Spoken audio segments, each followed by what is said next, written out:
শাহরু রমাদান আল্লাযী উনজিলা ফীহিল কুরআন।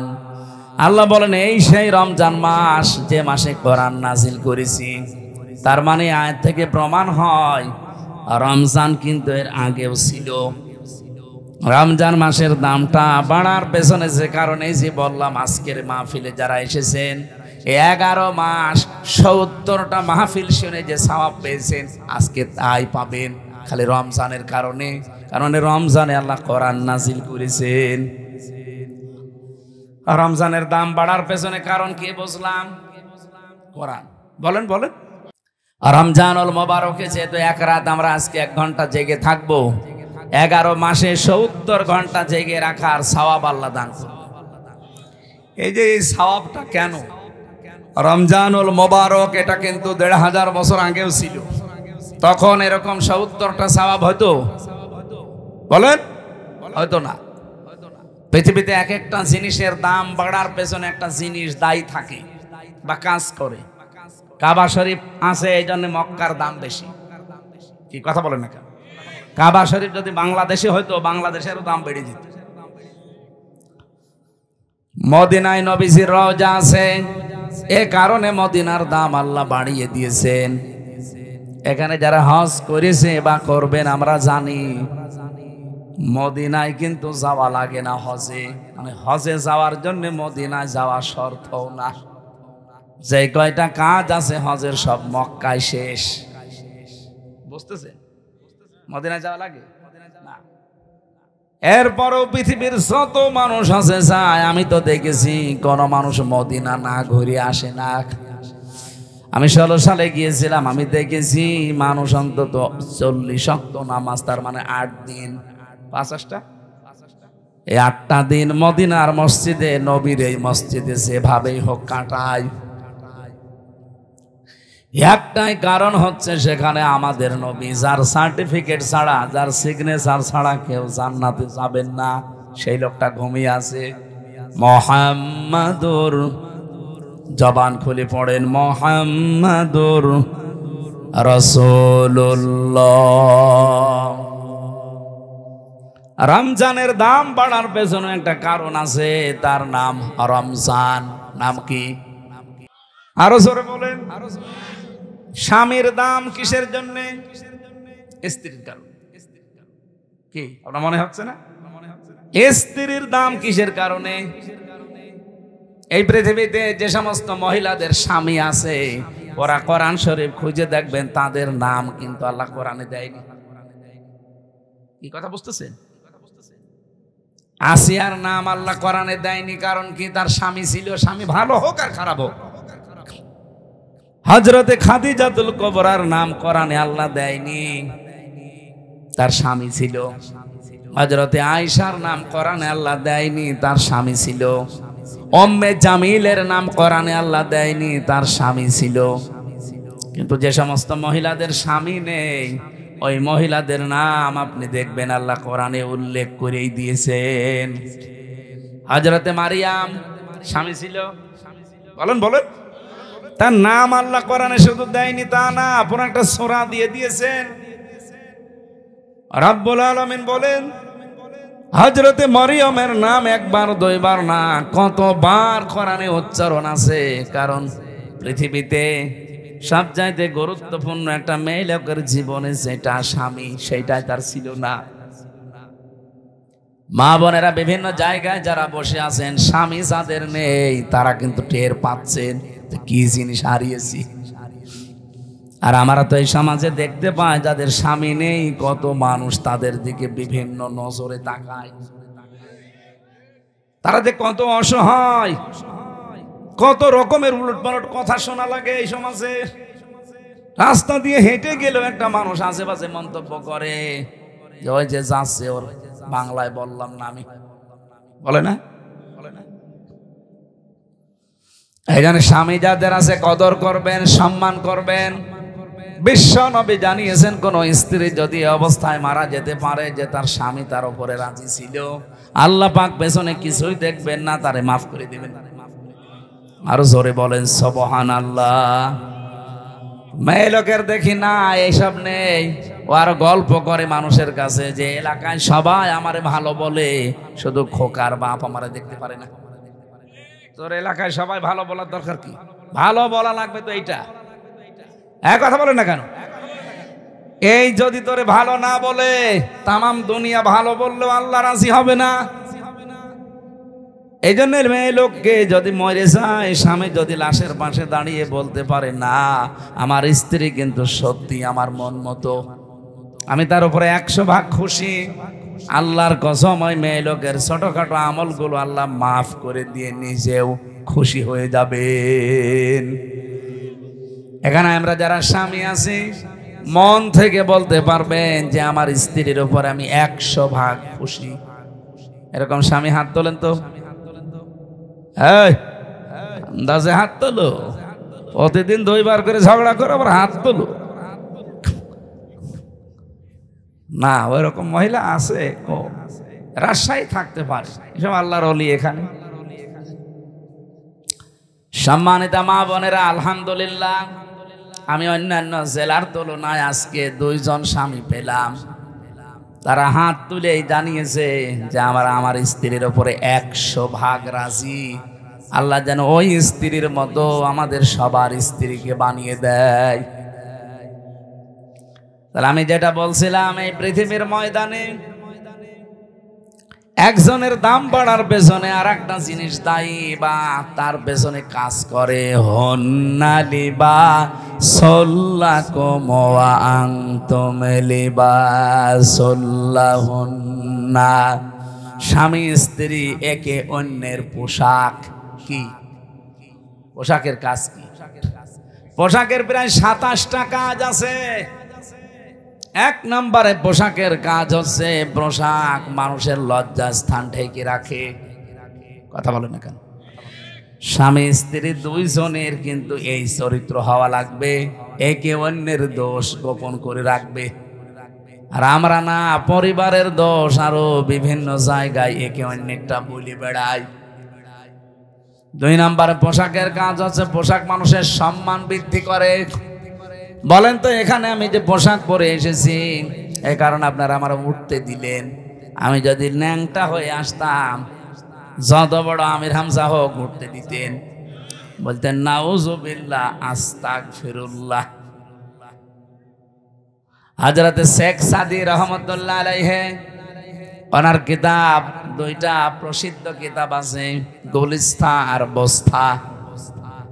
আমি পড়েছিলাম ওই জামানায়, এটা বাংলায় বের হয়েছিল, উর্দুতে আছে, ফার্সিতে আছে। ওই সময় যেহেতু উর্দু পড়তাম কওমি মাদ্রাসায়, গুলিস্তার বস্তা 2টা বই আমি মাঝে মাঝে পড়েছিলাম। একটা ঘটনা আমার মনে পড়ছে। উনি একবার ছেঁড়া জামা কাপড়, স্বাভাবিকভাবে থাকতেন এমনিতেই, কবি মানুষ তো, কবি যারা দেখবেন ওরা ওই রকমই থাকে, স্বাভাবিক জীবনযাপন করতেন, সেরকম হাই ফাই পোশাক পরতেন না। এক দাওয়াতে গিয়েছেন, মানুষ তারে চিনতে পারে নাই, খাবারও দিতে চায় না, অথচ পরে ওই অনুষ্ঠানে তিনি সেই রকম উন্নত পোশাক পরে, রাজকীয় পোশাক পরে এসেছেন। লোকজন মনে করছে কে না কে, তাড়াতাড়ি নিয়ে তারে খাবারে বসিয়েছে। যত রকমের খাবার তার প্লেটে দিয়ে বলছে নেন। মানে খাবার খাওয়া বাদ দিয়ে একটা একটা করে সব পকেটে তুলছে। লোকজন বলছে আপনি পাগল হয়ে গেছেন? বলে না, পাগল তোমরা, এতক্ষণ পর্যন্ত আমি এসেছিলাম, সম্মান আমাকে করনি, করেছো আমার এই পোশাককে। এই জন্য পোশাককে খাবার খাওয়াচ্ছি যে খা, আমার দাম নেই, দাম তো তোর। পোশাক এটা কিন্তু মানুষের দাম, সম্মান, মর্যাদা বাড়িয়ে দেয়। স্বামী স্ত্রীর সম্পর্ক হওয়া দরকার ঠিক ওই রকম। রব্বুল আলামিন এমনিতেই হন্না লিবাসুল লাকুম দেননি, ওয়া আনতুম লিবাসুল লাহুন্না। পৃথিবীর প্রতিটি জিনিসের পেছনে একজন দায়ী থাকে যে তাকে উপরে ওঠার জন্যে। মক্কার দাম যেহেতু কাবার জন্যে, মদিনার দাম নবীজির জন্যে। স্বামী স্ত্রীর দাম স্ত্রী স্বামী, স্বামী স্ত্রীর জন্যে। রমজানুল মোবারকের দাম হচ্ছে কোরআনের জন্যে।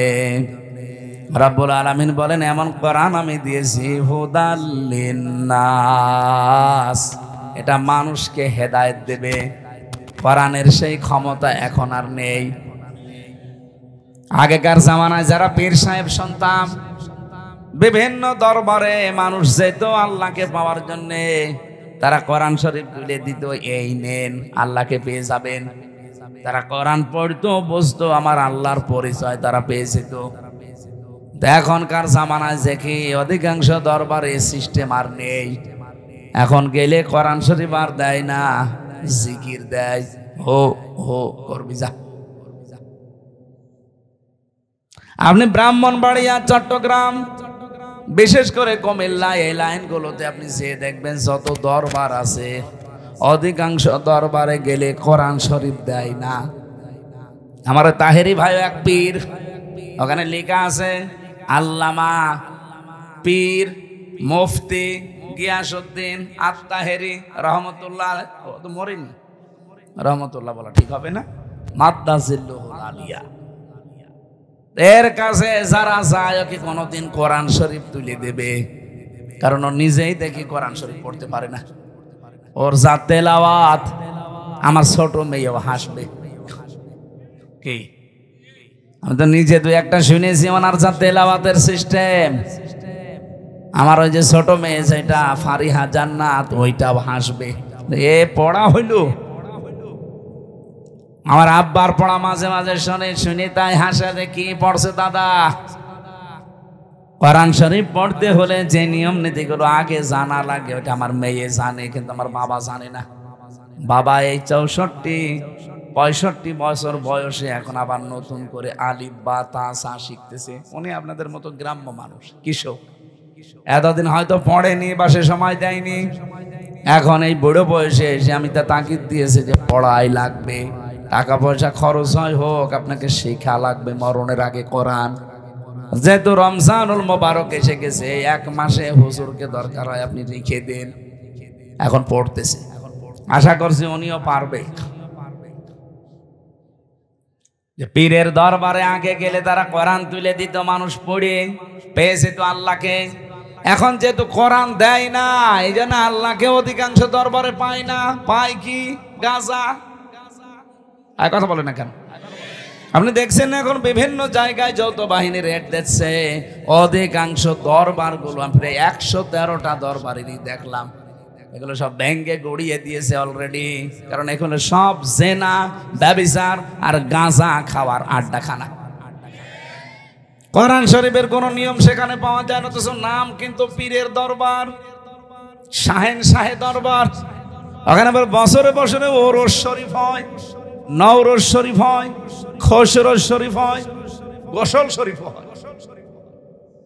এক বছর পীর সাহেব গোসল করে না, ওই একদিনই সে গোসল করবে। ওই গোসলের পানি নিয়ে তার মুরিদের মা, বোন, ভাবি যা আছে সবাই আল্লাহর নাম নিয়ে নাকি খায়, বিসমিল্লাহ বলি, নাউজুবিল্লাহ। এক বছর গোসল না করলে আমার মনে হয় ওর কাছে শয়তানও বেড়বে না।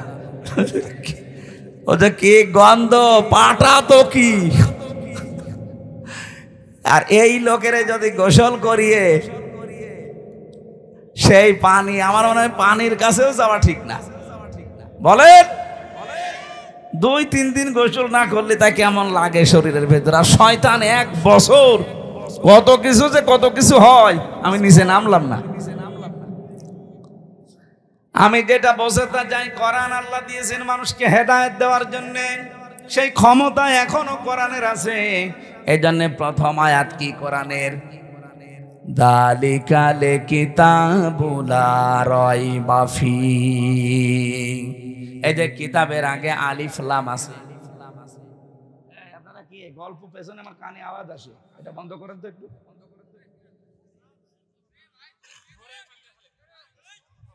ওদের সামনে নিয়ে আসেন, ওদের সামনে নিয়ে আসেন। থাক। এই আপনারা আবার কি বিড়ি খেতে যাচ্ছেন নাকি? হ্যাঁ, রমজান মাসে, রমজানে ওপেনে 2 নিকৃষ্ট মহিলা বিড়ি খাচ্ছিল। কি আপনারা দেখেননি? এরা আবার এখন ফতোয়াবাজি করছে। স্বরাষ্ট্র উপদেষ্টার পদত্যাগ চাই। স্বরাষ্ট্র উপদেষ্টা যা বলেছে ঠিক বলেছে, যে পাবলিক প্লেসে আপনি রোজার মাসে ধূমপান করবেন, মানে এখনো পর্যন্ত আইন আছে যে 50 টাকা জরিমানা যদি ওপেনে কেউ সিগারেট খায়, বিড়ি খায়, নেই। আর ওরা মেয়ে লোক, ওকে মেয়ে লোক বলা যায়? ওর স্বামী যদি বিড়ি মিড়ি খায় তাও তো একটু হালকা মেনে নেওয়া যায়। আর ও শয়তান মহিলা, ওরে ছিঁড়ে ফেলা দরকার শয়তান গুলো। আবার সোশ্যাল নাম নিয়ে, এগুলো বাংলাদেশের জন্য ক্যান্সার। আমরা স্বরাষ্ট্র উপদেষ্টা যিনি আছেন জাহাঙ্গীর আলম ভাইকে ধন্যবাদ জানাই। এরকম কড়া কথা বলেছেন আপনি, আলহামদুলিল্লাহ। আরো শক্ত হওয়া দরকার আপনার। ঘোষণা দিয়েছে যদি কোনো চাঁদাবাজ, কোনো ছিনতাইকারী, কোনো ডাকাত, কোনো চোর ধরা পড়ে বিচার লাগবে না, সঙ্গে সঙ্গে বিসমিল্লাহি ওয়া আলা মিল্লাতি রাসূলিল্লাহ বলে মাটি নিচে দিয়ে দিন। মিনহা খলাকনাকুম বলার দরকার নেই, কারণ এগুলো সমাজের জন্য ক্যান্সার। আর এগুলো করছে কারা আমরা খুব ভালো করে জানি। এই মহিলা পালিয়ে যাওয়ার পর থেকে প্রায় 27টা কলু তৈরি করেছে কি করে এই দেশকে অশান্ত করা যায়। যাওয়ার আগে আইসিপি কে বলে গিয়েছিল, আমি যাবার পর 1 মাসের ভেতরে বাংলাদেশের অবস্থা এমন করবা যেন দাঁড়িয়ে থাকতে না পারে। শয়তান, ওকে মহিলা শয়তান, শয়তান মহিলা। আমরা কোরআনে কারিমের সূরা ইউসুফের তাফসীর পড়েছি, শয়তান 2 প্রকার, একটা মানুষ শয়তান আর একটা জিন শয়তান। কি এই মানুষ শয়তানের ভেতরে আবার 2 প্রকার, একটা পুরুষ শয়তান, একটা মহিলা শয়তান। মহিলা শয়তান এত ভয়ঙ্কর, কোরআনে কারিমে আল্লাহ যেখানে মহিলাদের চক্রান্তের কথা দিয়েছেন সেখানে এমন নাম দিয়েছেন, ইন্না কাইদা কুন্না আযীম। আল্লাহ বলেন মেয়েদের চক্রান্ত বড় ভয়ঙ্কর। আযীম শব্দ যেখানে সেখানে আল্লাহ লাগান না, আমাদের নবীর চরিত্রে একবার লাগিয়েছেন, ওয়াইন্নাকা লাআলা খুলুকিন আযীম। এমন মহান চরিত্র আপনাকে দিয়েছি কিয়ামত পর্যন্ত মানুষের কুল কিনারায় পাবে না। এই জন্য আযীম এটা আল্লাহর নাম, যেখানে সেখানে আল্লাহ দেয় না। অথচ মেয়েদের চক্রান্ত এই কথা বলতে গিয়ে আমার আল্লাহ, এটা যদিও জুলাইখার নামে নাজিল হওয়া, কিন্তু কায়দা কন্যা এটা কিন্তু বহু বচন। এই কথা বুঝতেছে? এই বহু বচন দেওয়ার কারণ কি? কারণ জুলাইখাই শুধু শেষ না, যুগে যুগে জুলাইখার এরকম হাজারো ভাই বোন আসবে দুনিয়ায়। কে বলেন? জুলাইখা যেমন ষড়যন্ত্র করেছিল নবীর বিরুদ্ধে, জুলাইখার বোন যারা আসবে কিয়ামত পর্যন্ত এরাও ষড়যন্ত্র করবে নবীর ওয়ারিসদের বিরুদ্ধে। সেরকম জুলাইখা আমরা একটা পেয়েছিলাম। আলেমদের নামে বদনাম দিয়েছে, আলেমরা নাকি ধর্ষক। আল্লামা সাইদির নামে পর্যন্ত ধর্ষণ মামলা দিয়েছে। যেই মহিলাকে সাজিয়ে নিয়ে এসেছিল পিরোজপুর থেকে, যে বলবেন যে আমাকে ধর্ষণ করেছে, অ্যাডভোকেট তাজুল ইসলাম আদালতে জিজ্ঞাসাও করেছে যে ওই মেয়ে, আপনাকে কি মাওলানা সাইদি ধর্ষণ করেছে? বলছে জি হ্যাঁ। আপনার ওই সময় বয়স কত ছিল? আপনি জন্ম তারিখ বলেন। বলছে 1975 সালে আমার জন্ম। ধর্ষিতা হয়েছেন কত সালে? 1971 সালে। অ্যাডভোকেট তাজুল ইসলাম বলেছিল যে মাননীয় আদালত তাড়াতাড়ি এই পয়েন্টটা লিখেন, এ মহিলার জন্ম 75-এ, ধর্ষিতা হয়েছে 71-এ, ওটা কি রুহের জগতে? ওই দিনই মামলা ঢিসমিস হয়ে যাওয়ার কথা না? করবে কে? বানানো তো, সব বানানো, হাসিনার সব বানানো, বিচার ব্যবস্থাও বানানো, বিচারপতিও বানানো, প্রসিকিউটরও বানানো, সাক্ষীও বানানো, বাদীও বানানো, সব বানানো, মহিলাও বানানো। নাই তো 75-এ জন্ম নিয়ে 71-এ ধর্ষিতা হয়? ওটা হলে নাই রুহের জগতে হতে পারে, কিন্তু মামলাটা ঢিসমিস হয়নি। কারণ বিচারপতি যারে বানিয়ে রেখেছিল কালামানি, ওর বিসি উড়িয়ে গেছে শয়তান, ওর বিসি উড়িয়ে দিয়েছে। সিলেটের মানুষেরা পালিয়ে যাচ্ছিল, আমার সামনে পড়লে আমি গোড়া থেকে কেটে দিতাম। শয়তান।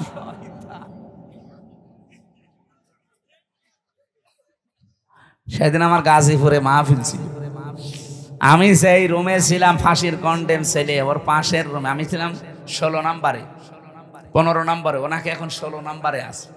কারারক্ষী আমারে বলছে হুজুর ওই শয়তান আমার আন্ডারে আছে। আমি বললাম খাবার খুব কম করে দিবে, ওর বিসি উড়িয়ে গেছে, যাক ও বিসি দিয়ে কি করবে, ওর বিসির কোনো কাজ আছে? শয়তান আল্লামা সাইদিকে বলে ফাঁসি দিতে পারলাম না, এই জন্য আমার জীবনের বড় আফসোস।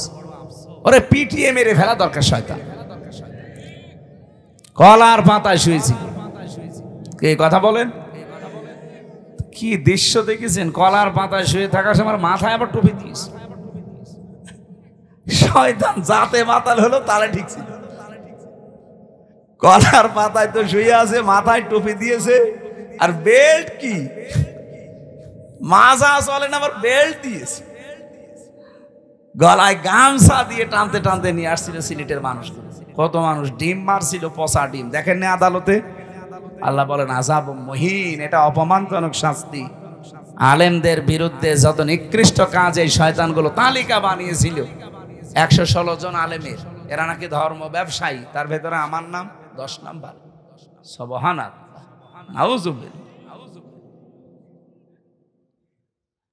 আমার ভাইরা, এই যে জালিকাল কিতাবু লা রাইবা ফি, কিতাবের আগে কেন আলিফ লাম দিয়েছেন? বালাগাত মানতিক যারা বোঝে, বিশেষ করে আরবি গ্রামারের কিছু নিয়ম আছে, আলিফ লাম যারা বুঝবে আলেমরা দেখবেন ওখানে 4 প্রকারের নিয়ম দেওয়া আছে। আলিফ লামে ইস্তিগরাকি, এটা গরকন মানে ডুবন্ত পানি আছে না, ঠান্ডা, গলা আরো বসে যাবে। আরেকটা চা যদি দিতেন তাহলে ভালো হতো। আপনাদের এই মানে সামিয়ানা দেখি আমি চা চাওয়ার সাহস পাচ্ছি, কারণ এই এলাকা যে গরিব, চা সেই আমি করবো কি? তারপরেও যদি থাকে, না থাকলেও গরম পানি করে একটু দিয়ে। আমার মনে হয় এই বছরে যত অনুষ্ঠান করেছি আজকের এইটাই সবচেয়ে গরিব পার্টি। এখন আমার যাওয়ার সময় তো আমার 300 টাকা দেবে না তো? না, সেদিন দিয়েছিল। ও ওইদিকে ভালো আছে, আলহামদুলিল্লাহ। তো আপনারা আরেকটু ভালো করে করতে পারতেন। এটা তো এই যে রেকর্ড হচ্ছে, তো দেখছেন এই যে কতগুলো কিরমান কাতিবিন, এরা কালকে এটা দেখাবে, বলবেন এই রাজশাহীর বাগমারা, এই দেওপাড়া নাকি এইটা যেন দেখাইন না ভাই, একেবারে সরাসরি আসমান দেখা যাচ্ছে। থাক, তারপরও গরিব মানুষ হলো এরা, এদের ইমান শক্ত আছে আলহামদুলিল্লাহ। গরিব মানুষকে আল্লাহ এবং রাসূল বেশি ভালোবাসতেন, আমরাও এদেরকে বেশি ভালোবাসি। আর বাংলাদেশের রাজশাহী তো আমাদের কাছে, রাজশাহী, চাঁপাইনবাবগঞ্জ, সাতক্ষীরা আমাদের আবেগের জায়গা। সারা বাংলাদেশে আমার যতটুকু বাস্তবতা ধারণা আমি জানি, আল্লাহ যদি কিয়ামতে জান্নাত দেওয়া আরম্ভ করে, প্রথমে সাতক্ষীরা দিয়ে আরম্ভ করবে, এরপরে চাঁপাইনবাবগঞ্জ, এরপরে রাজশাহী, আর আমার কুষ্টিয়া থাকবে 64 নম্বরে, কারণ গাঁজার আড্ডা। ও জেলায় জন্ম নিয়ে ঝামেলায় আছে, আর অন্য জেলায় জন্ম হলে ভালো হইতো, ছাতা পরিচয়ও দেওয়া যায় না। আর বড় বড় শয়তানগুলো আল্লাহ পাঠিয়েছে ওখানে, ওই যে ইনু, ননু, এরপরে হানিফ, কত অত্যাচার যে করেছে আমারে এই প্রায় এই কয়টা বছর এলাকায় ঢুকতে দেয়নি। আমি বাড়ি যাওয়ার আগে দেখি 10 জন পুলিশ বসে আছে। কি গো হুজুর, আমরা চলে এসেছি ধরার জন্য। এইরকম কঠিন অবস্থায় রেখেছিল এই শয়তানগুলো।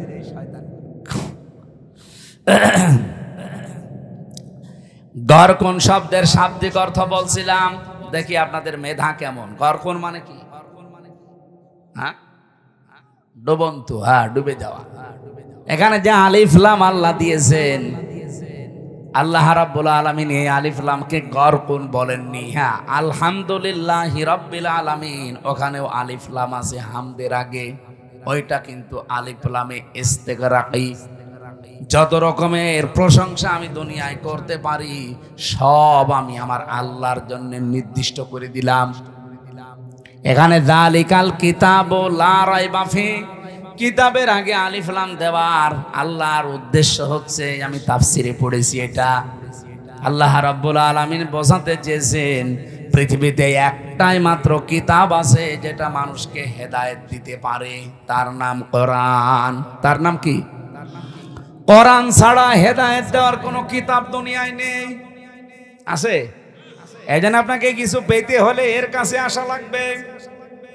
বাজ্জিনাতিম আওয়াল ফুরকান। রব্বুল আলামিন বলেন কোরআনে কারীম এমন স্পষ্ট দলিল আর প্রমাণ দিয়েছি যে মানুষ এখান থেকে পথ নির্দেশিকা পাবে। অল ফুরকান, হক আর বাতিল পার্থক্যকারী একটা কিতাব। ও রাজশাহীবাসী, আপনি যদি এই রমজানে কোরআন পেলেন, রোজা রাখলেন, বাকি সামনের জীবনে যদি হক আর বাতিল পার্থক্য করে জীবন কাটাতে না পারেন, আপনার কাছে রমজান আসা না আসা সমান। আমি আশা করছি কথা বোঝাতে পেরেছি।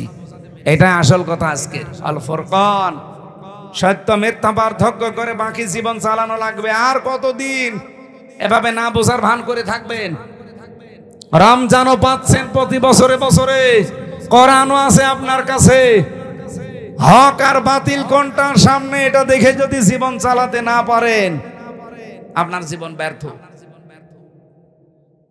আজকে থেকে সিদ্ধান্ত নিয়ে যাওয়া লাগবে, কোরআন আমি বুঝতে চেষ্টা চালাবো, শিক্ষা চেষ্টা চালাবো, এমন ভাবে বুঝবো শিখবো যেন হক আর বাতিল সামনে কোনটা আমি পার্থক্য করে নিতে পারি। বলেন সুবহানাল্লাহ।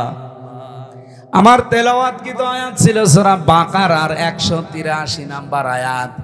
ঈমানদারকে আল্লাহ ডাক দিয়ে জানিয়েছেন, ইয়া আইয়ুহাল্লাযীনা আমানু কুতিবা আলাইকুমুস সিয়াম। ঈমানদারের আমি তোমাদের উপরে রোজা লিখে দিলাম, কামা কুতিবা আলাল্লাযীনা মিন ক্বাবলিকুম, তোমাদের পূর্বে যত জাতি পাঠিয়েছি, যত নবী, প্রত্যেকের উপরে রোজা কিন্তু ফরজ ছিল। হ্যাঁ, তাদের সিস্টেম আলাদা ছিল, তাদের মাস আলাদা ছিল। হযরতে মুসা নবী রোজা রাখতেন যেদিন তিনি পার হয়েছিলেন ফেরাউনের কবল থেকে ওই দরিয়া, ওটা মুহররমের 10 তারিখে তিনি রোজা রাখতেন। হযরতে ইব্রাহিম আলাইহিস সালাম রোজা রাখতেন, তিনি আগুন থেকে মুক্ত হয়েছিলেন মুহররমের 10 তারিখে। হযরতে নূহ আলাইহিস সালাম রোজা রাখতেন যেই দিন তিনি যদি পাহাড়ে তার নৌকা, তার কিস্তি ভেড়াতে পেরেছিলেন মুহররমের 10 তারিখে। অন্যান্য যত নবীর জীবনী পড়েছি, কোন নবীকে আল্লাহ রোজা দিতে বাদ দেননি, প্রত্যেককে রোজা দিয়েছেন। হ্যাঁ, হয়তো তাদের বছরে 1 দিন 2 দিন 3 দিন এরকম ছিল, আমাদেরকে আমার আল্লাহ রোজা দিয়েছেন বছরে 1 2 3 3 দিন না, 1 মাস। কতদিন? এটার যতগুলো উপকার আছে তার অন্যতম উপকার হচ্ছে অটোফেজি। নাম শুনেছেন? অটোফেজি এই 2017 সালে আবিষ্কার করেছে।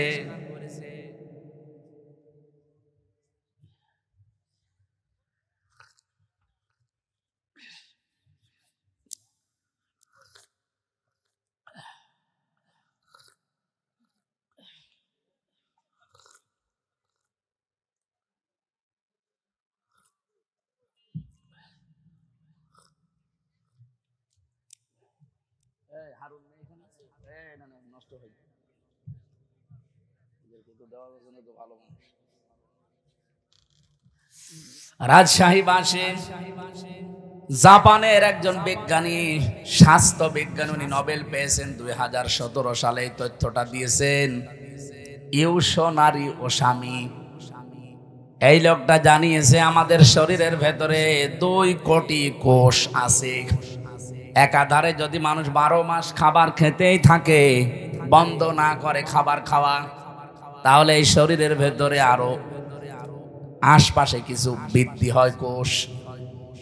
এই যে ফসল যারা চাষ করে, ফসলে আমার মনে হয় কত কিছু দেওয়ার পরও ফসল ভালো হয় না, কিন্তু পরগাছা, আগাছা, ওকে কিছু দেওয়া লাগে, এমনি বাড়তে থাকে। শরীরের ভেতরে ঠিক কোষ আল্লাহ দিয়েছেন 2 কোটি। এগুলো আমাদের শরীরকে কন্ট্রোল করে।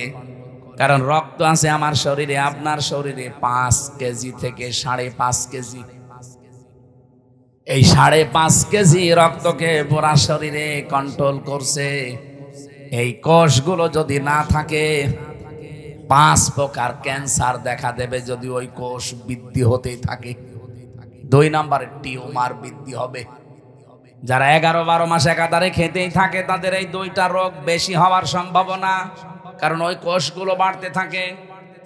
উনি চিন্তা করলেন আল্লাহর দেওয়া, মানে কি গড, ওরা তো গড বলে, গডের দেওয়া কোষ বাদ দিয়ে বাকি যে কোষগুলো আছে এইগুলো কি করে নষ্ট করা যায়। আগাছা নষ্ট করতে হলে যেমন গোড়া কেটে বাদ দেওয়া লাগে, কি নয়তো আবার ওখান থেকে জন্ম নেবে। আপনি সারও দেবেন না, মাটিও দেবেন না, ঔষধও দেবেন না, ওই এমনি জোর পেয়ে যায়, এমনি বাড়তে থাকে।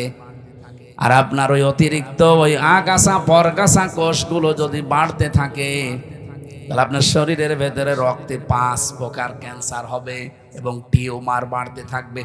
হয় টিউমার গুলো অনেকের ভেসে ওঠে, যে একটা ভেসে উঠেছে, হয়তো একটা ভেসে উঠবে কারোর ভেতরে, কারোর ভেতরে চাপা থাকবে, ভেসে ওঠে না। টিউমার 2 প্রকার। মানে চিন্তা করলেন এটা কি করে কমানো যায়।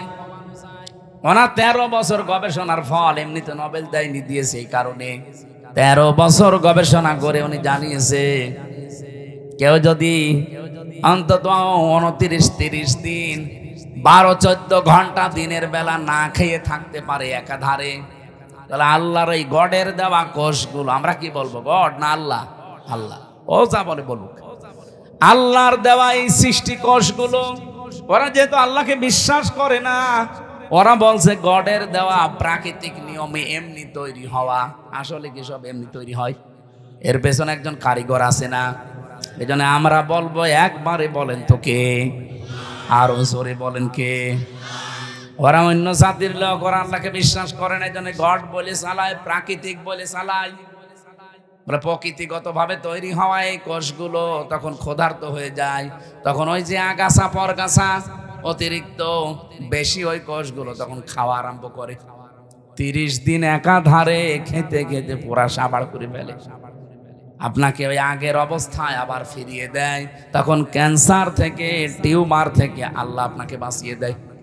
আর ও লিখেছে যে আল্লাহ না বাঁচিয়ে দেয় আপনাকে গড। আমি আবার বলছি, ও যা বলে বলুক, তথ্যটা ঠিক আছে, ও গড বলুক আর প্রাকৃতিক বলুক, আমরা কি বলবো বলেন তো? আল্লাহ পাক 30টা রোজার দ্বারা এটা করেন। চিন্তা করলে এটা পাওয়া যাবে কোথায়? তথ্যটা পৃথিবীর কোন ধর্মগ্রন্থে আছে কিনা দেখি তো। 4,500 ধর্মগ্রন্থ আছে দুনিয়ায়। কত? 4,500 উল্লেখযোগ্য সেগুলো নিয়েছে। এই পৃথিবীতে সবচাইতে বেশি মানুষ বাস করে খ্রিস্টান ধর্মে। কোন ধর্মে? ওই যে ওরা বাইবেল পড়ে, দেখেন না, ত্রিপিটক পড়ে। এই পৃথিবীতে 2 নম্বরে বেশি মানুষ বাস করে ইসলাম ধর্মে। ওরা আছে 250 কোটি আর আমরা আছি 200 কোটি।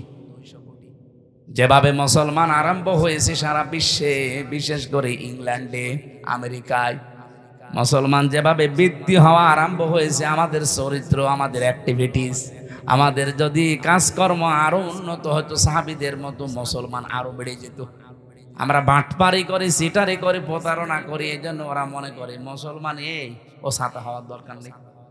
কিন্তু সাহাবীদের মতো যদি আমরা তাকওয়া অবলম্বন করতে পারতাম, চরিত্র বানাতে পারতাম, এই মানুষগুলো আমাদের দেখে দেখে মুসলমান আরো বেশি হয়ে যেত।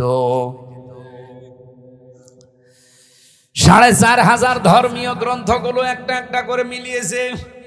কোন ধর্মীয় গ্রন্থ পাইনি যে এই তথ্যটা পাওয়া যাবে। শেষ পর্যন্ত মুসলমানদের ধর্মীয় গ্রন্থ কোরআনে কারীম, সূরা বাকারার আমি যে আয়াত পড়েছি 183 নম্বর আয়াতের পরের আয়াত শেষের অংশে, সূরা 80 নম্বর আয়াত, ওয়া আনতাসুমু খায়রুল লাকুম ইন কুনতুম তা'লামুন। বলেন আল্লাহু আকবার। রব্বুল আলামিন বলেন, তোমরা যদি রোজা রাখো তোমাদের জন্য ভালো হবে, এটাই তোমাদের কল্যাণ হবে। কি কল্যাণ হবে, উনি এখানে 27টা পয়েন্ট দিয়েছেন যে রোজা রাখলে এই কল্যাণ হয়। তার 1 নম্বরে আপনার ওই অতিরিক্ত পরগাছা আগাছা ওই কোষগুলো আসল কোষ ধ্বংস করে ফেলবে। যুগে যুগে আল্লাহ বিধানটা এমনি দেয়নি, এই কারণেই দিয়েছেন। আমরা যদি রোজা রাখি কত বড় মারাত্মক 2টা অসুখ থেকে আপনি বাঁচতে পারবেন, একটা ক্যান্সার আর একটা টিউমার। কি কথা বলেন না কেন? 2 নম্বরে রোজা রাখলে মানুষ সুস্থ থাকে। কঠোর পরিশ্রম যারা করে এরা আমার মনে হয় বাদ দিয়ে বাকি কারো রোজা ছাড়া ঠিক না। এমনিতে যারা দোকানে বসে আছেন, মাঠে ঘাটে কাজ, হ্যাঁ মাঠের কাজও কঠিন, কিন্তু তারপরেও যদি আপনি রোজা রাখতে পারেন, 1 মাস রোজা রাখার দ্বারা ওই অটোফেজির মাধ্যমে আপনার কোষগুলো ধ্বংস হবে এবং আপনাকে সুস্থ করার জন্য 11 মাস আপনাকে চালানোর জন্য রোজা কার্যকর ভূমিকা পালন করবে। রোজা এখন থেকে আর ছাড়া যাবে। কত মানুষ দোহাই দেয়, হুজুর আমার গ্যাস, আমি রাখতে পারি না, এটা একটা শয়তান। রোজা রাখলে তোর গ্যাস ভালো হবে। যারা বলে আমার ডায়াবেটিস, রোজা রাখলে সমস্যা, কে বলিস আপনাকে? আপনার কি ডায়াবেটিস আমার চাইতে বেশি? জেলখানায় যে আমার ডায়াবেটিস 37 পর্যন্ত চলে গিয়েছিল। এই জন্য রোজা রেখে 3 দিনে আমি এখন দেখছি যে না, আমি আরো ভালো আছি, ডায়াবেটিস আমার কন্ট্রোলে হয়ে গেছে। এই জন্য রোজা রাখলে বিজ্ঞানও প্রমাণ করছে কেউ যদি 12-14 ঘন্টা দিনের বেলায় না খেয়ে থাকতে পারে, তার ডায়াবেটিসও কন্ট্রোল হয়ে যায়। আল্লাহ কি এমন যে এমন বিধান উনি দিয়েছে যেটা আমাদের শরীরের সাথে মানাবে না? না, এই জন্য উনি বুঝে শুনে দিয়েছেন এই বিধানটা, যেহেতু শুধু আমাদের উপরে না, আমাদের পূর্বে যত জাতি আল্লাহ পাঠিয়েছে সবার উপরে এইটা ছিল, আমাদের উপরেও ছিল, কিন্তু 1 মাস না 6 মাস। আল্লাহ পাক বলেন আমার নবী যখন এসেছিল আমি তাকে 6 মাস রোজা দিয়েছি। উনি তো আনন্দে যে 6 মাস রোজা পেয়েছি। অন্যান্য উম্মতেরা মাত্র 1টা পেয়েছিল বছরে, আর আমরা মুসা নবীর সাথে দেখা 6ষ্ঠ আসমানে মেরাজ থেকে আসার সময় বলে না আপনি ফিরে যান, আপনার উম্মতরা পারবে না, আপনার উম্মতেরা পারবে না। আমার উম্মত এত শক্তিশালী ছিল, তারা পাহাড় কেটে কেটে ঘর বানাতো, তারা 900 বছর 1000 বছর হায়াত পেত। আর আপনার উম্মত মাত্র 60-70 বছর বাঁচে, তাও লাস্টিং করে না। যত ভেজাল খাবার এখন আমাদের ভেতরে ঢুকতেছে, এই ভেজাল খাবার খেয়ে আমার মনে হয় 60-70 না 40 বছরে আমরা 80 বছরের মতো হয়ে যাচ্ছি। যেহেতু মনে চলে আসলো যারা ভেজাল দিচ্ছেন খাদ্যে, ফরমালিন দেন, ঔষধ লাগান, এটার দ্বারা যাদের স্বাস্থ্যহানি হয়, বিভিন্ন অঙ্গ প্রত্যঙ্গ নষ্ট হয়ে যায় খাবার খেয়ে, কিয়ামতে আপনি খুনি আসামি হয়ে উঠবেন। কারণ এগুলো একটা মানুষ মারার একটা কারণ। হয়তো সরাসরি মারছেন না, অন্য লাইনে আপনি মেরে ফেলছেন মানুষকে। কথা বলেন না কেন? যারা এই যে ফলের ব্যবসা করেন, ফলে কত কিছু দিয়ে তাজা করে রাখেন, তরকারির ব্যবসা করেন, তরকারিতে কত কিছু দিয়ে তাজা করে রাখেন, ওই তরকারি ওই ফল আপনার ছেলেকে আপনি খাওয়াবেন, আপনার মেয়েকে খাওয়াবেন, আপনি ওই সময় তো খাওয়াতে চান না। বাকিগুলোও তো যারা ক্রেতা তারা তো আপনার ছেলে মেয়ের মতো মনে করা লাগবে। এই জন্য যে মানুষগুলো এই যে রমজান এসেছে পণ্যের দাম বাড়িয়ে ক্রাইসিস তৈরি করেন, আপনার নামাজ রোজা তারাবি কিচ্ছু কবুল হচ্ছে না, সব মাঠে মারা যাচ্ছে। যদি কবুল হয় তাহলে সূরা আরাফের আয়াতগুলো মিথ্যা হয়ে যাবে। হযরতে সালেহ আলাইহিস সালাম, সালেহ না শুআয়ব আলাইহিস সালাম, তার জামানার মানুষদেরকে আল্লাহ ধ্বংসই করেছিলেন এই খাদ্যে ভেজাল দেওয়া আর ওজনে কম বেশি করার কারণে। বাংলাদেশে অনেক উম্মতের ভেতরে এটা এখন নেই, ওজনে কম বেশি। বলেন বলেন কি যে আছে ওর হাতের ভেতরে, এরকম করে 1 কেজি 1.5 কেজি হয়ে যায়। আবার নামাজ পড়তে যায় 5 ওয়াক্তের জায়গায় 6 ওয়াক্ত মিলিয়ে পড়ে না। আপনার নামাজ পড়তে কে বলেছে? আপনাকে নামাজ পড়ার অর্থই হচ্ছে আপনি ওজনে যেন কম বেশি না করেন, খাদ্যে যেন ভেজাল না দেন, জমিনের আইল যেন না ঠেলেন। সারা জমিন 1-1.5 বিঘা 2 বিঘা চাষ করছে, ভালো আইলের কাছে গেলে ওর নাঙ্গলের মাথাও খারাপ, ওর মাথাও খারাপ, মানে এমন চিকন করে মনে হচ্ছে যে পুল সিরাত বানিয়ে ফেলেছে আইল। আরে ভাই আলটা একটু তো বড় করে রাখা দরকার, দুইজনে ছাড় দিয়ে যেন মানুষ একটা হেঁটে যেতে পারে, একটা সীমানা পিলার ওইটা জোর করে করে কাটতে কাটতে যদি চিকন বানিয়ে ফেলেন, যতটুকু বেশি করেছেন যদি এক বিগত হয়ে যায়, কিয়ামতে এরকম জমিন 7টা মাথার উপরে চাপিয়ে দেবে, তখন নেন কত লাগে। আমরা এখন থেকে সিদ্ধান্ত নেব খাদ্যে ভেজাল আজকে থেকে বন্ধ হবে। আর যারা এগুলো করছে এত কড়াকড়ি করা দরকার তাদের উপরে, কারণ তারা মানুষ হত্যা করার শামিল। হ্যাঁ, কথা বলেন না কেন? খাদ্যে ভেজাল দেওয়া, ফরমালিন দেওয়া, ঔষধ দেওয়া, এবং যারা পণ্যগুলো ক্রাইসিস করে তৈরি করে আটক করে রেখে এই রোজার মাস আসলে মানুষ এগুলো বেশি করে। আমি বিশ্বের অন্যান্য দেশের সাথে মিলালাম, তারা মুসলমানেরা রোজার মাস আসলে অন্য মাসে যদি 100 টাকা কেজি থাকে, রোজার মাস হলে 70 টাকা করে দেয়। আর এই দেশে যদি 70 থাকে, রোজার মাস হলে 100 টাকা করে।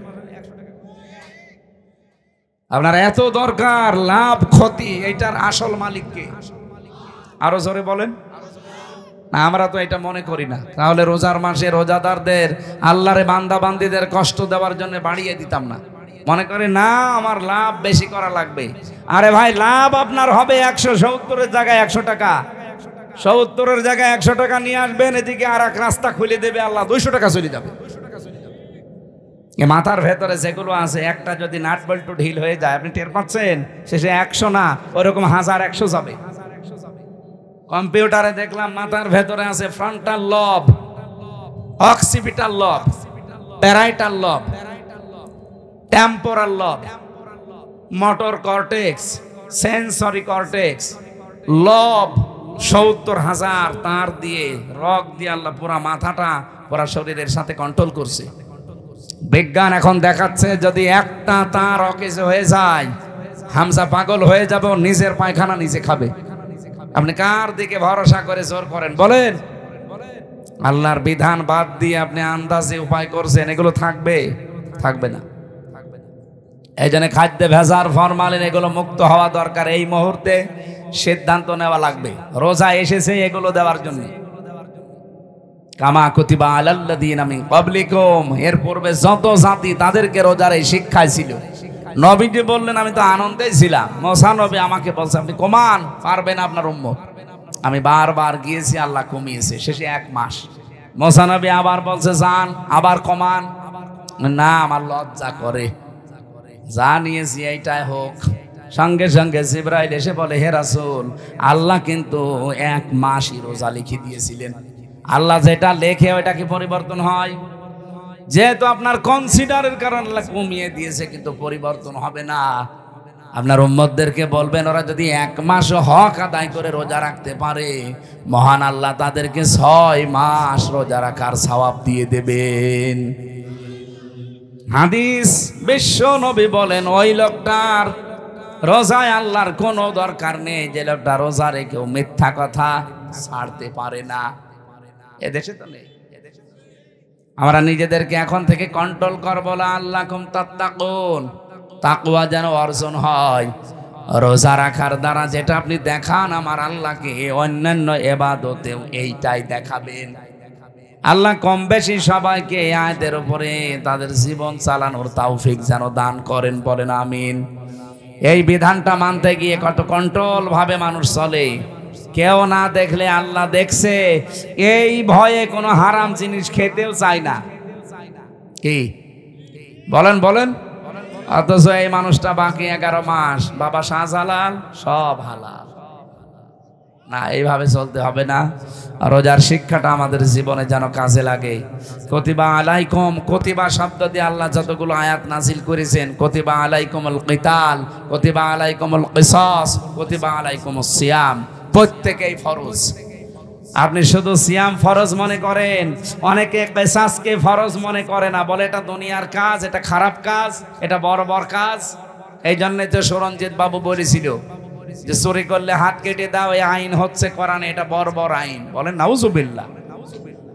কুতিবা আলাইকুমুল কিতাল, তোমাদের উপরে যুদ্ধ জিহাদ আমি ফরজ করে দিলাম, লিখে দিলাম। এই কথা শুনলে অনেক মানুষ মনে করে এটা জঙ্গিবাদের কাজ।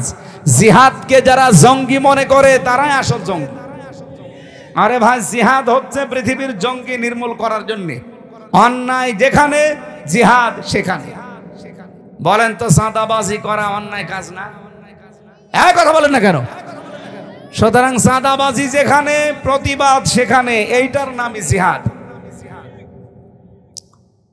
যেখানে যে অন্যায় হবে ওই জায়গায় দাঁড়িয়ে যাবেন। রোজার এই শিক্ষা এসেছে দেওয়ার জন্য 1 বছর পরে। আমরা যদি এই শিক্ষা নিয়ে বাকি 11 মাস সত্যি চালাতে পারি, আল্লাহর কসম এ দেশ আবার দাঁড়িয়ে যাবে। খালি রোজার শিক্ষায় যথেষ্ট, আর কিছু লাগবে না। 27টা বললাম না শিক্ষা আছে রোজার। 1 নাম্বার আমাদের শরীরের রোগ, 2টা গুরুত্বপূর্ণ থেকে আল্লাহ বাঁচাবে রোজার দ্বারা। 2 নাম্বারে বিপদে পড়লে এমন জায়গা থেকে আল্লাহ সাহায্য পাঠাবে আপনার ধারণাও নেই যে এখান থেকে সাহায্য আসতে পারে। এরকম প্রায় 9টা বিষয় আমি কোরআনে পড়েছি।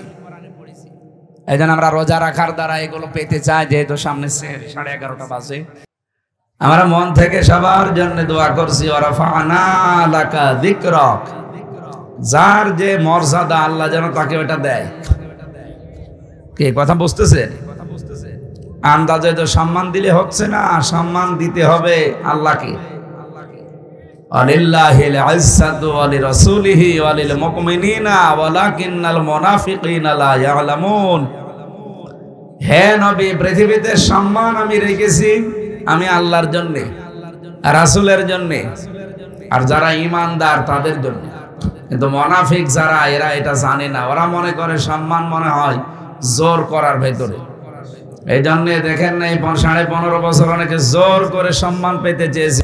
বলেন এই মানুষগুলো কি আমির হামজা, এ হাফিজুর রহমান, এ মাওলানার নাম কি, হ্যাঁ, ইব্রাহিমের ছেলে, তারা যে শিশুগুলোকে মেরে ফেলছে? আমার শরীরের ভেতরে রক্ত আমার বাবা রিয়াজউদ্দিনের, আর রিয়াজউদ্দিনের শরীরে রক্ত জাহান আলী সর্দারের। এই শেষ, যারা কেউ আগে পরে কিছুই নেই।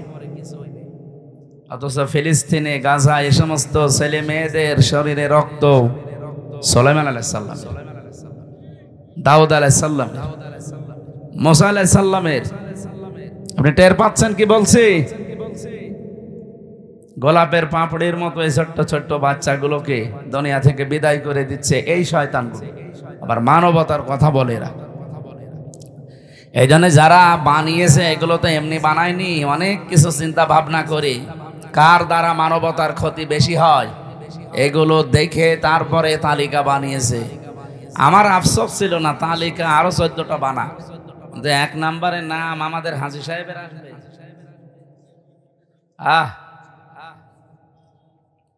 ওনাদের এই যে রিপোর্ট তৈরি করা দেখলাম, কেন বানিয়েছে তালিকাগুলো, কার কি অবদান মানবতার পেছনে ধ্বংস করার জন্য।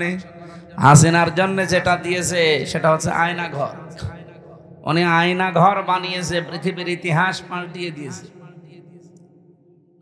হ্যাঁ, জাহেলি যুগে তারা কষ্ট দিয়েছে, কিন্তু এইরকম কষ্ট আজ পর্যন্ত পৃথিবীতে কেউ কাউকে দেয় যারা তালিকা বানাচ্ছে তারা আজও পায়নি।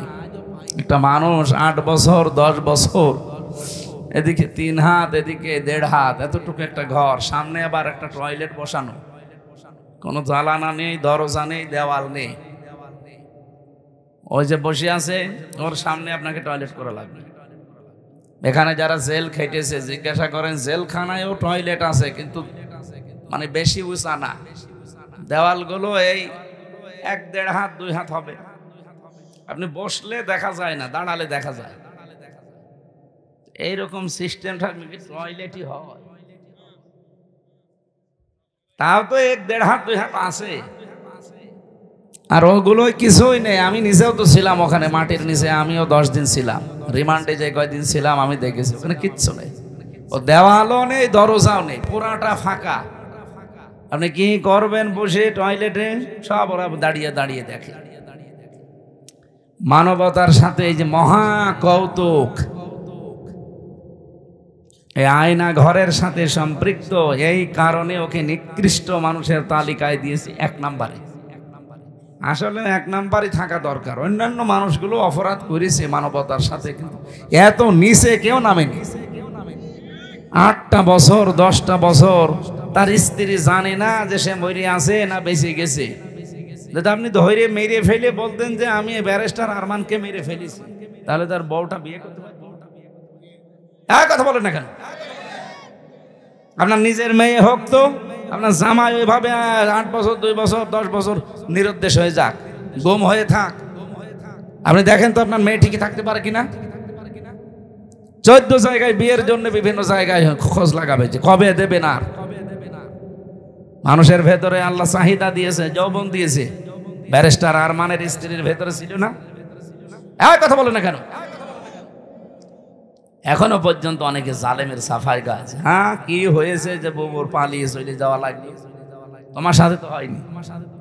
তোমার বাবারে যদি এভাবে 8 বছর 10 বছর আটক করে রাখতো আর না বলতো, তুমি তখন টের পেতে যে কি হয়েছে। একটা মানুষকে নিয়ে যে নিরুদ্দেশ করে রেখে দেয়, জানে না কেউ। আমি বলেছি ভাই মেরে ফেল। এটা আমার ভার্সিটির 2 জন ছেলেকে, শাহ ওলিউল্লাহ আর মুকাদ্দাস ভাই, 2 জনকে নিয়ে গেছে, আজ প্রায় 9 বছর হয়ে গেল। কি অপরাধ তাদের? তারা তো ছাত্র। আপনার 9টা বছর তার মা বাবার কাছে যাওয়া যায় না। আমি একজনের বাবার কাছে গিয়েছিলাম, হাও হাও করে কেঁদে জড়িয়ে ধরে। তারাও এক বাপের এক ছেলে। এই গুম, এই শব্দটা যে কত নিকৃষ্ট আর কত ভয়ঙ্কর। এটা মানুষ বেঁচে আছে আশায় আশায়, তাও স্ত্রী সময় পায় করতে পারে। আমরা দেখছি এখন বিডিআররা 16 বছর পরে কেউ বের হচ্ছে, তার স্ত্রী মাত্র 14 দিনের সংসার এখনো টিকে আছে। সেই মহিলা এই 14 দিনের সংসার করে টিকে আছে, সন্তানাত্ম হয়নি। 16 বছর পার হয়ে গেছে, ও আশায় আছে যে না, আমার হাফিজ আবার আসবে। আপনি নিজেকে ওই জায়গায় দাঁড় করিয়ে বলেন বাস্তবতা কত কঠিন। আমার ম্যাডামকেও তো আমার থেকে 3টা বছর আলাদা করে রেখে দিল। আমার 2টা মেয়ে ছিল, তারাও 3 বছর আলাদাই। পুরা 3 বছরে আমি মাত্র একবার দেখেছি তাদের।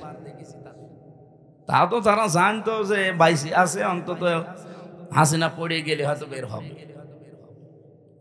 কিন্তু ব্যারিস্টার আরমানের দিকে তাকান, তার স্ত্রী যুবতী একজন মেয়ে, বিয়েও করতে পারে নাই।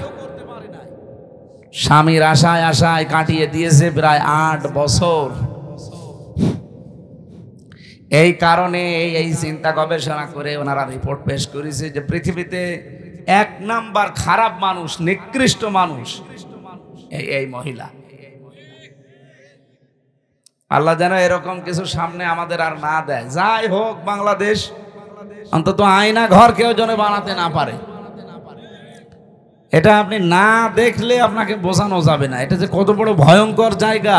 মাটির নিচে এক সুড়ঙ্গ দিয়ে যাওয়া লাগে, কোনো জালানা দরজা নেই, ভেন্টিলেটার আছে একটা, আর জালানা তো নেই। দরজা আছে, তা ওই যে লোহার দরজা, ওর সাথে আবার চেন দিয়ে পা আটকিয়ে রাখে।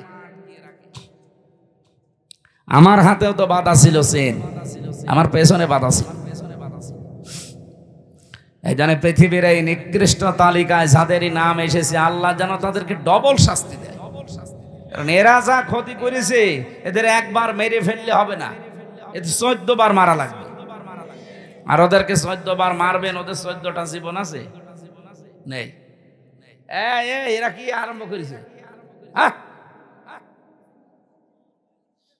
হ্যাঁ, পেছন দিক থেকে ডাক দেন তো, কারা কারা আছে ডাক দেন।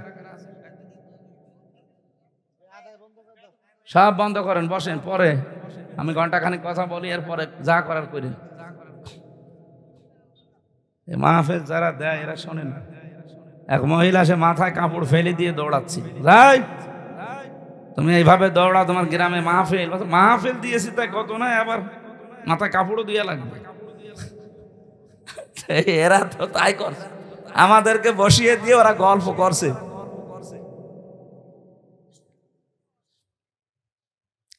রাজশাহীবাসী আমরা যারা রমজানুল মোবারকে আজকে কোরআনের একটা কথা শোনা, বাকি 11 মাস 70 বার এরকম তাফসির মাহফিলে হাজির হওয়ার সময়। যদিও আমরা সারা দিনের না খাওয়া শরীর ক্লান্ত, তারাবি পড়ে অনেকেই ক্লান্ত হয়ে গেছে, এখন ঘুমানোর সময়। সামনে 2টা বড় বড় কাজ আছে, তাহাজ্জুদের নামাজ পড়বো, সেহরি খাবো, এরপরে ফজরের পড়ে কর্মজীবনে যাবে অনেকে। আমি রমজান মাসে এগুলো নেই না, মানে জোর করে আপনারা নিয়ে এসেছেন, আমিও পারি না, আপনারাও ছাড়েন না। আল্লাহ যতটুকু পারছি আমরা চেষ্টা চালাবো, কোরআনের যে আয়াত পড়েছি ওই আয়াত থেকে শিক্ষামূলক কিছু কথা নিয়ে আমরা বাড়ি যেতে চাই। মাহফিলের জন্য বললাম, ভালো হোক আর খারাপ হোক, মানুষ বেশি হওয়া কম হওয়া এটা কোনো ব্যাপার না। বাংলাদেশে বহু ন্যাংটার দরবারে যে দেখেন কত লক্ষ লক্ষ মানুষ, তবে ওটা কি ভালো কাজ? বলেন বলেন। যারা বলে যে ন্যাংটা বাবা, আপনার কি বিবেক কি মরিয়ে গেছে? ন্যাংটা একজন মানুষ, ও তো শরীয়তের বিধানই মানে না। একটা পুরুষের সতর হচ্ছে নাভি থেকে হাঁটু পর্যন্ত ঢেকে রাখা লাগবে। বিনা কারণে যদি এগুলোতে কাপড় না দেয় কেউ, তার কবিরা গুনাহ হবে। এক কথা বলেন না কেন? আর একজন মেয়ে লোকের সতর, মুখমণ্ডল, হাতের কবজি আর পায়ের পাতা বাদ দিয়ে পুরা শরীর ঢেকে রাখা লাগবে। কেউ যদি এই তিনটা জায়গা বাকি রেখে অন্য কোনো জায়গায়ও কাপড় না দেয়, আর মাথায় কাপড় দেয়নি, স্বামী বাদে পৃথিবীর অন্য কেউ দেখলো, আপনার কবিরা গুনাহ হবে। তাহলে মেয়েদের সতর কতটুকু? হানাফি মাযহাব অনুযায়ী মুখমণ্ডল, হাতের কবজি আর পায়ের পাতা বাদ দিয়ে পুরা শরীর ঢেকে রাখা লাগবে। পুরুষের সতর যদি নাভি থেকে হাঁটু পর্যন্ত ঢেকে রাখে, তাহলে তার ফরজ আদায় হয়ে যাবে। বাকি শরীরে কাপড় চোপড় না থাকলেও অসুবিধা নেই, তারপরও খালি গায়ে থাকা ঠিক না জনসম্মুখে। আমি কথা বোঝাতে পেরেছি? মেয়েরা যারা আশপাশে বিভিন্ন জায়গায় এসেছেন, সম্মানিত মা বোনেরা, পোশাক এটা কিন্তু গুরুত্বপূর্ণ একটা পাঠ। আল্লাহ রাব্বুল আলামিন কোরআনে কারিমে পোশাকের ব্যাপারে তিনি কথা দিয়েছেন, লেবাসুত তাকওয়া দিয়েছেন। যেন মেয়েদের লেবাস পোশাক যেটা তাকওয়ার, ওইটা হচ্ছে সালোয়ার কামিজ। আপনারা যারা স্বামী আছেন, বড় ভাই আছেন, বাবা আছেন, যারা বানিয়ে দেন, সালোয়ার কামিজ বানিয়ে দিলে এটা সর্বোত্তম পোশাক। আপনি মদিনার মিউজিয়ামে যেয়ে দেখবেন, ওখানে এখনো হযরতে ফাতেমাতুজ জোহরার একটা পোশাক আছে। ওইটা কিনা আমি জানি না, কিন্তু একটা সিস্টেম আছে টাঙানো, এই হাত পর্যন্ত হাতা, পা পর্যন্ত লম্বা। মেয়েরা যারা এসেছেন, আপনার স্বামীকে, আপনার বাবাকে বলবেন যে সালোয়ার কামিজ বানিয়ে দিন, সে যে বয়সেরই হোক, অসুবিধা নেই। এ 10 বছর হলেই কি আর 70-80 বছর হলেই কি, কোনো অসুবিধা নেই। শাড়ি পরে পর্দা আদায় হয় না, নামাজও হয় না। কারণ মাথায় শাড়ি দিয়ে যদি কেউ নামাজ পড়তে যায়, আর একবার যদি পড়ে যায় কাপড়, সেজদা দিতে গিয়ে চুল বেরিয়ে যায়, আপনার ফরজ নামাজ শেষ। আমি কথা বোঝাতে পারলাম? সুতরাং এমন পোশাক পরা লাগবে যেন নামাজের সময়ও কাজে লাগে, বাইরে হঠাৎ কোনো পরপুরুষের সামনে পড়ে গেলেও যেন পর্দার মতো ফরজ বিধান লঙ্ঘন না হয়। হ্যাঁ, মুখমণ্ডল, হাতের কবজি, পায়ের পাতা খোলা রাখা জায়েজ আছে, কিন্তু সর্বোত্তম পর্দা হচ্ছে এগুলো ঢেকে রাখা, হাত মোজা, পা মোজা দিয়ে, যেটা আজিমাত বলা হয়। কিন্তু রুখসাত হিসাবে আপনার মুখমণ্ডল, হাতের কবজি, পায়ের পাতা এইগুলো খোলা রাখতে আপনার ছাড় দেওয়া আছে। এজন্য আশা করছে আমরা এখন থেকে সামনে মেয়েদেরকে, মাদেরকে, বোনদেরকে এরকম পোশাক বানিয়ে দেব। মারা, বোনরা, বউরাও আপনারা স্বামীকে এটা বলবেন যে আমার হাত পর্যন্ত হাতা দিয়ে বানিয়ে দেন, পা পর্যন্ত লম্বা, নিচে ছায়া থাকবে বা পায়জামা থাকবে, ভেতরে ব্লাউজ গায়ে দেওয়া লাগবে, ওপরে একটা ওড়না দেবেন, এমন সেলাই করে নেবেন দরকার হয় দর্জি দিয়ে, যেটা শুধু মাথাটা আর মুখটা এতটুকু বেরিয়ে থাকবে, মুখটা পুরাটা ঢেকে যাবে। এমন সিস্টেম পাওয়া যাচ্ছে এখন। পর্দার এই যে পোশাকটা, এটা কি আল্লাহ খেলা করার জন্য দিয়েছে? কত বড় গুরুত্বপূর্ণ জানেন? আজ যে হাজারো জরকিয়া প্রেমে মানুষ লিপ্ত হয় শুধুমাত্র এই পোশাক আশাক ঠিক না থাকার কারণে। গ্রাম অঞ্চলে হয়তো এসব নেই, হ্যাঁ, শরীর চলে না। এই যে ভাবির সাথে যারা পর্দা রক্ষা করে চলতে পারেন না, শালীর সাথে যারা পর্দা রক্ষা করে চলতে পারেন না, এখানে একটা কারণ আছে। মনে হচ্ছে নিজের লোক, এর আর কি, বলে দোলা ভাই আমার বড় ভাইয়ের মতো। কয়েকদিন পরে দেখা যাচ্ছে দোলা ভাইয়ের সাথে আল্লাহ রাসূল। এই জন্যে নবীজি বলেন, একজন পুরুষের জন্য 2 জন মহিলা পৃথিবীতে সব চাইতে ভয়ঙ্কর। একজন হচ্ছে তার শালী, 2 নাম্বার তার ভাবি। আল্লাহ এই 2টা থেকে আমাদের ঈমান বাঁচানো খুব দরকার। যেহেতু এখানে কিছু মনে করি না, তো আমরা কখন যে আমাদের ঈমান চলে যায় আমরা টেরও পাই না। এই 2 জায়গায় পর্দা রক্ষা করা নফল না ফরজ? বলেন বলেন। আমি বেঁচে গেছি যে আমি এক বাপের এক ছেলে, আমার কোনো ভাবি নেই, আর আমি যারা বিয়ে করেছি আমার কোনো শালিও নেই। আলহামদুলিল্লাহ, যাক দুটো জিনিস থেকে আল্লাহ আমারে বাঁচিয়েছে। একজন মহিলার জন্য দুইজন পুরুষ মানুষ সবচাইতে ভয়ঙ্কর এবং ঈমান কেড়ে নেওয়ার মতো। একটা হচ্ছে তার দোলা ভাই, আর একটা হচ্ছে দেবর। দেখ আমারে আল্লাহ এদিক থেকেও বাঁচিয়েছে, আমি কারো দেবরও না, দোলা ভাইও না। আমার তো নেই ম্যাডামই, আমার দোলা ভাই বলবে কে? ওই চাচা তো, মামা তো, খালা তো যারা আছে, ও চাচার সাথে কোনোদিন দেখাও হয় না, ও দোলা ভাই বলেও না। কয়েকটা শালা আছে, তারা দোলা ভাই বললো আমার অসুবিধা নেই। এজন্য এই দুইটা জায়গা যেহেতু ভয়ঙ্কর পুরুষের জন্য, আমরা খুব খেয়াল করে থাকবেন। নবীজি বলেন এই দুইটা চারটা, দেবর, দোলা ভাই, শালি, ভাবি, একে অন্যের জন্য মৃত্যু। কি বলেন তো? মরণ দেখলে মানুষ যেভাবে ভয় করে চলি, এদের দেখলে ইমানের খাতির এরকম ভয় করে চলা লাগবে। আল্লাহ আমাকে সহ প্রত্যেককে এটার উপরে আমল করার তৌফিক দেন, বলেন আমিন। সামনে সেহরি আর তাহাজ্জুদের নামাজ আর মনে হয় 40 মিনিট পরে দাঁড়াবো, আর বলা ঠিক হবে না, আগামীতে আবার আসবো ইনশাআল্লাহ। আল্লাহুম্মা আমিন। লা হাওলা ওয়ালা কুওয়াতা ইল্লা বিল্লাহিল আলিয়্যিল আযীম। আল্লাহুম্মা গফিরলি ওয়ারহামনি ওয়াহদিনি ওয়াফিনি ওয়ারযুকনি ইয়া রাব্বাল আলামিন। আল্লাহ সামনে তাহাজ্জুদের নামাজ, সেহরি আছে, ফজরের নামাজ আছে, এজন্য আমি আর চালাতে পারলাম না, শেষ করে দিলাম। যতটুকুই বলেছি আমাদের আমল করার তৌফিক দাও। রাজশাহীর বাগমারা, দেওপাড়া, এই গ্রামাঞ্চলের মানুষগুলো কোরআন শোনার জন্য রাতের বেলা বসে আছে, নারী পুরুষেরা, এদেরকে তুমি কোরআনের জ্বলন্ত হেদায়েত দিয়ে দাও। এ মাহফিলের আঞ্জাম যারা দিয়েছে, যে যেভাবে এগিয়ে এসেছে, আল্লাহ প্রত্যেকের দিকে তোমার রহমত তুমি এগিয়ে দাও। এলাকায় মাঠের নিচে যারাই ঘুমিয়ে আছে, কোরআনের ইজ্জতে মাফ করে দাও।